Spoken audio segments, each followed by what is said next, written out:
Chapter 2, Mrs. Granger. Fifth grade was different. That was the year to get ready for middle school. Fifth grade meant passing classes. It meant no morning recess. It meant real letter grades on your report cards. But most of all, it meant Mrs. Granger. There were about 150 kids in fifth grade, and there were 7 fifth grade teachers. 2 math, 2 science, 2 social studies, but only 1 language arts teacher. In language arts, Mrs. Granger had a monopoly and a reputation. Mrs. Granger lived alone in a tidy little house in the older part of town. She drove an old, pale blue car to school every morning, rain or shine, snow or sleet, hail or wind. She had a perfect attendance record that stretched back farther than anyone could remember. Her hair was almost white, swept away from her face and up into something like a nest on the back of her head. Unlike some of the younger women teachers, she never wore pants to school. She had 2 skirt and jacket outfits, her gray uniform and her blue uniform, which she always wore over a white shirt with a little cameo pin at the neck. And Mrs. Granger was one of those people who never sweats. It had to be over 90 degrees before she even took off her jacket. She was small, as teachers go. There were even some 5th graders who were taller. But Mrs. Granger seemed like a giant. It was her eyes that did it. They were dark gray, and if she turned them on full power, they could make you feel like a speck of dust. Her eyes could twinkle and laugh too, and kids said she could crack really funny jokes. But it wasn't the jokes that made her famous. Everyone was sure that Mrs. Granger had X-ray vision. Don't even think about chewing a piece of gum within 50 yards of her. If you did, Mrs. Granger would see you and catch you and make you stick the gum onto a bright yellow index card. Then she would safety pin the card to the front of your shirt, and you'd have to wear it for the rest of the day. After that, you had to take it home and have your mom or dad sign the card and bring it back to Mrs. Granger the next day. And it didn't matter to Mrs. Granger if you weren't in 5th grade, because the way she saw it, sooner or later you would be.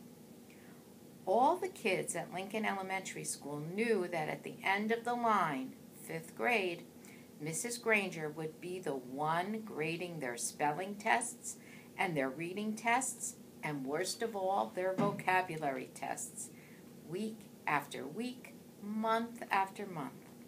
Every language arts teacher in the world enjoys making kids use the dictionary.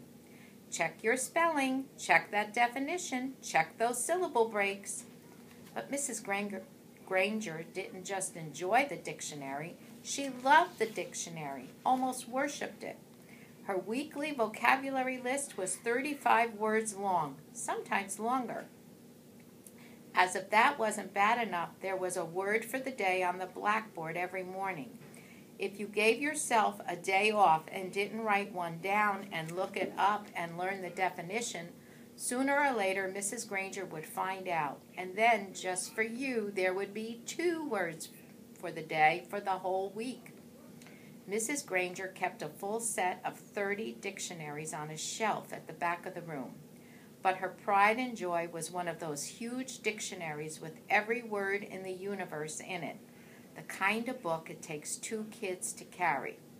It sat on its own little table at the front of her classroom, sort of like the altar at the front of a church. Every graduate of Lincoln Elementary School for the past 35 years could remember standing at that table listening to Mrs. Granger's battle cry. Look it up, that's why we have the dictionary. Even before the school year started, when it was still the summer, before 5th grade for Nick and his friends, Mrs. Granger was already busy. Every parent of every new 5th grader got a letter from her.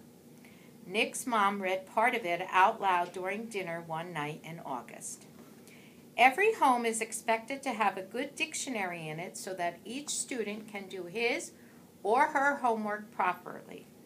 Good spelling and good grammar and good word skills are essential for every student. Clear thinking requires a command of the English language, and 5th grade is the ideal time for every girl and boy to acquire an expanded vocabulary. And then there was a list of the dictionaries that Mrs. Granger thought would be acceptable for home study. Mrs. Allen said, "It's so nice to have a teacher who takes her work this seriously." Nick groaned and tried to enjoy the rest of his hamburger, but even watermelon for dessert didn't cheer him up much. Nick had no particular use for the dictionary. He liked words a lot, and he was good at using them. But he figured that he got all the words he needed just by reading, and he read all the time. When Nick ran into a word he didn't know, he asked his brother or his dad or whoever was handy what it meant. And if they knew, they'd tell him. But not Mrs. Granger. He had heard all about her, and he had seen 5th graders in the library last year, noses stuck in their dictionaries, frantically trying to finish their vocabulary sheets before English class.